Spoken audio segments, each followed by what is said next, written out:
The Lord of the worlds and the creator of the heavens and earth descended from his throne, and the cherub of his magnificence entered the womb of a woman in the place of the monthly period and menstrual discharges for several months. He came out of the vagina, a born child, suckling her breast and crying. And we'll get into how Muhammad came out of the vagina. Muhammad came out of the vagina with a bright light that shone out of his mom's vagina for 1,300 kilometers, lighting up the castles in Busra in Syria. But we're going to get to that. Okay?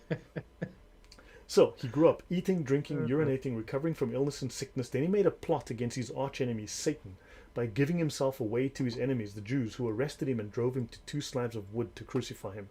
These are 800-year-old arguments that are very much in use today. This is very much what Muslims teach about Christianity and about Jesus. Just a short introduction to this.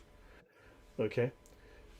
So the monad continuously emanates lower divine beings called eons. Now the question was here, Debit Rai, if Allah does not enter dirty physical realm, then what's the point of Gnosticism when they believe in the monad if the monad doesn't even care for his creation? Well, you see, your soul wants to go back there. That spark of the divine within you, that spark of Muhammad. Sorry, why did I say the divine? That spark of Muhammad, the light of Muhammad that is within you, that is your soul, that wants to go back to paradise. You see, and the earth is a trap, and you need to be freed from the earth, the trap, the prison planet that is earth. But we're getting to all of that. So the monad continuously emanates, not gives birth, but it emanates lower divine beings called eons. Now Islam also has this concept of continuous creation, right? Biblically, God creates Adam and Eve, and then they procreate, right? This is something obviously beneath the God of Islam, beneath the monad. In Islam, every child is a new creation, thus there is no concept of original sin. Original sin cannot be transmitted. Right? So understand, this is how Islam sees it. Now notice that that's why they give us a hard time theologically about the concept of original sin. Do you want to say anything, AT? Just let me know if you want to. Just raise your hand if you want to say anything. I will raise my hand. Keep going, brother. Now, the Nicene Creed specifically states that Jesus was born or made incarnate, depending on which version you read, as a refutation of Gnostic heresies. He became incarnate from the Virgin Mary and was made man. So it explicitly states that the divine took physical form, right? It explicitly states that the divine took. This was shocking at the time. This was a major statement to make in the 4th century, 3rd century. It was an incredibly powerful statement because the divine could not come to the low, corrupt earth, understand? But the fact that the church took this stand in the face of everything against it, this was a very powerful stand by the church. So the monad emanations have an element. Remember the word emanations. We're going to come back to that. You're going to see it all over Islamic texts. Have an element of the divine essence. So angels and other powers are in the spectrum of these emanations. So they too are worshipped, right?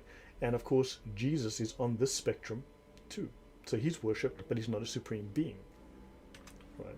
So now let's look at Colossians 2 verse 8. Paul writes, "See to it that no one takes you captive through hollow and deceptive philosophy, which depends on human tradition and the elemental spiritual forces of this world, rather than on Christ. For in Christ all the fullness of the deity lives in bodily form." You see, there was also the element of angel worship. There was this phenomenon of angel worship back in the day. And of course, the church in the Colossians was taking on Gnostic ideas.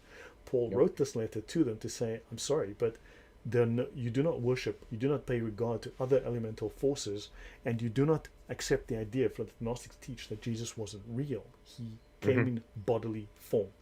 Go on. Yep.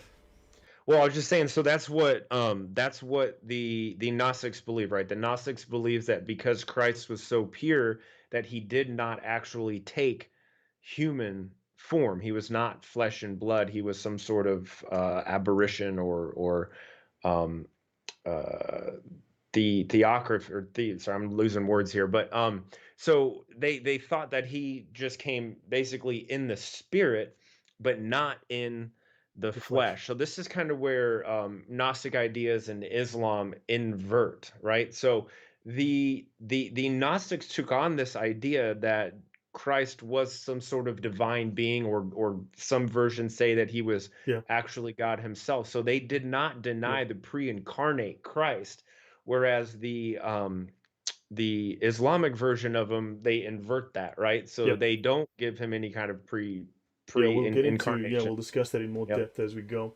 So now let's look briefly at the Council of Nicaea, right? It says in brief below the image where we are. So the Council of Nicaea. Now, the first Council of Nicaea, the first council, was in 325 AD. Now, it was the first ecumenical council of the Christian Church meeting in Nicaea. It's now called Iznik in Turkey, and I think Constantinople should be given back because Constantinople, as you know, is a Christian city. It was invaded by Muslims, and they need to give it back. Okay, which is what you do apparently when people invade. So it was called by the Emperor Constantine I, and he hoped a general council of the church would solve the severe problems created by Arianism, a heresy first proposed by Arius of Alexandria. He was a presbyter. Presbyter is somewhere between a bishop and a high priest, right? A major priest. The Alexandria, though, as a source of Gnostic heresies, as a source of heresy, comes up incredibly often. Alexandria comes up all the time. Arius claimed that Christ is not divine but a created being. Which other religion says that? Let me think for a minute. Islam. Mm-hmm. Okay?